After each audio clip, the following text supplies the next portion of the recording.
Dude, the neighbor posted me on their Nextdoor. They freaking posted me. They're like, does anyone know this guy? And then all the comments are like, call the cops. Call the cops. Really? This guy is scoping out your house to steal from you. So I graduated with a degree in biology and a minor in business, hoping to start a career in sales. After months of applying, interviewing, and ultimately getting rejected, I needed a way to get experience on my resume. But to get experience, you need an entry-level job. And to get an entry-level job, you need experience. And to get experience, you need an entry-level job. And it keeps going. So that's when I came across door-to-door solar sales. My first thoughts were like, oh, this is scammy. This isn't a real job. But then I thought, wait, I'm literally unemployed. I literally have nothing else to do.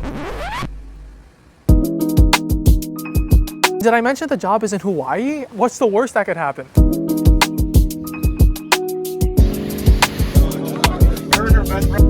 There's a beautiful place in there. My gosh, this is such a great start to our trip. I am so late. I didn't do my hair. I didn't wash my face. I just packed my stuff.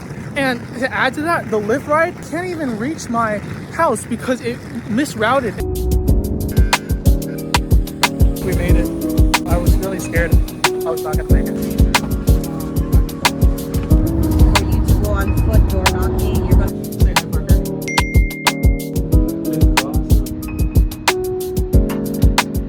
This job made me feel less than human. I felt like a pest, like a vermin, right? These homeowners, they viewed me as such. I was just annoying them like I serve no value to society. You might think I'm being over dramatic, but when you're out there in the sun for 8 hours and you've knocked 80 doors and you're trying to knock 20 more doors and it's 7 p.m. and the sun's down and everyone's telling you to fuck off or go home, it gets kind of depressing and you have to do it again the next day. And you might be asking yourself, well, then why are you even out there? Because I'm trying to make money. If I can just sell one house, that's $1,600, just like that, right? And if I'm there for 8 days and I'm trying to knock 100 doors a day, if I just sell 4 houses, that's one every other day. That's a lot of money. And it shouldn't be that hard because if they switch to solar, they will be saving money. Electricity in Hawaii is so expensive. However, every single solar company in America knows that. And therefore, every single homeowner has talked to at least 10 solar guys. And I have to be the 11th one that's going to convince them to do it while the other 10 failed. So that's why it's so hard. And then I'm also getting bitten by bugs, barked at by dogs. And it's just 8 hours of like solitude and rejection. It's hard.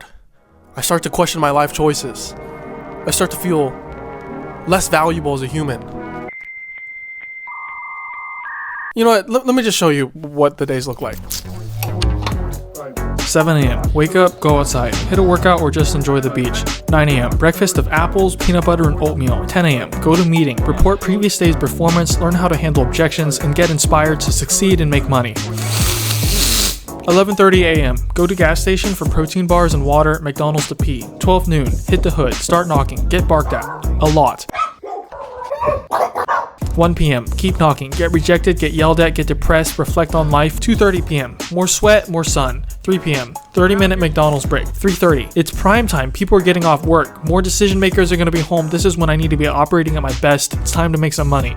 Knock. Get bitten by bugs, get rejected, get barked at, pet a cat. 8:30 p.m. Time to head home. Chat with the boys on the car ride home. Share in our struggles and frustrations. 9 p.m. Eat some dinner. 10 p.m. Sleep. Here's what they don't tell you about this. There's no bathroom on the job. And I'm drinking water constantly throughout the day. So what do?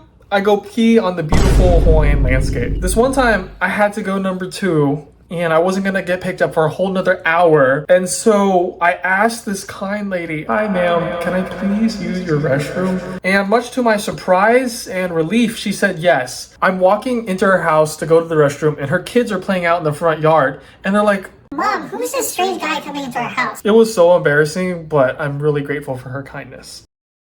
All right, here we go. Last day knocking doors. Let's see what we can do. Beyond the grind of the sun and the sales, the most memorable part of this trip was the people I met. We were all chasing after money, after sales, after a better life.